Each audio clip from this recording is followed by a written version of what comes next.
Hey everybody, Pastor John coming at you from my study on this. I'm recording this on this beautiful day after the election day in this country where we still don't know who our next president is going to be. Um, I don't know if you know this about how we elect presidents in this country, but we, the people, actually don't. It's the Electoral College that does.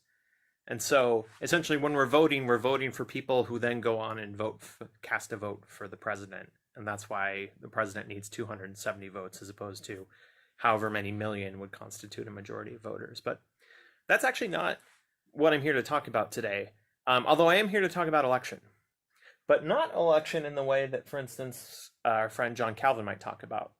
See, Calvin talks about election in terms of God's choosing us to be saved, but rather I want to talk about elections in terms of how we as Presbyterians choose leaders.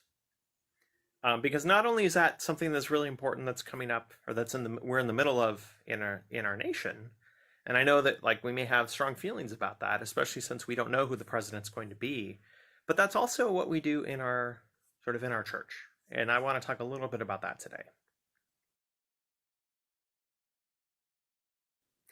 So, when we as Presbyterians talk about election, usually we're talking about things like salvation, which we get from Uncle John.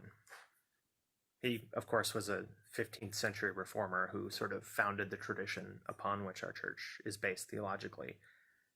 But we also think about election in terms of democracy. I don't know if you know this, but our church is very democratic. And what I mean by that is that the people who lead us as a church, the elders in our church, are people that are voted on by the members, right? Now, it's a little different than in our country because in the church, we look for people who God is calling to be our leaders, and we vote on them, those of us who are active members of a certain age, and then they form the elders who are on our session. And that's the group that makes decisions on our behalf as a church. But we also have an opportunity to choose who our pastor is going to be. Now, I don't know if you know this or not, but I am what's called an interim pastor. And what that basically means is I am the pastor who's in between Pastor Karen, who is your longtime, we say, installed or called pastor, and whoever your next pastor is going to be. And I think we all really hope that that person will be a perfect fit for you all, be a wonderful pastor, and will be here for a long time. But my job is to get us from Pastor Karen to whoever the next pastor is. And even then, it's sort of not like that's just part of my job, right? I'm here to sort of help shepherd us along through that process. One of the things I've done to do that is you might have heard something about this mission team that we have going on. So a wonderful group of us in the church have been trying to really carefully listen for the ways in which God is calling us to be and the things that God is calling us to do in our midst. And once we have a sense for that, we can have a clearer sense for who God might be calling to be our next leader. And that's where we get into the topic of today, election. In a little while, maybe a month and a half, I'm not really sure. But as soon as we're ready, we're going to form what's called a pastoral nominating committee. And so what's going to happen is the session is going to present a list of people who they think should be on this committee, and we're going to have a meeting where everybody who is an active member of a certain age will be able to vote on this committee. And those committee people, once formed, are going to be looking for our next pastor. And here's where you can come in.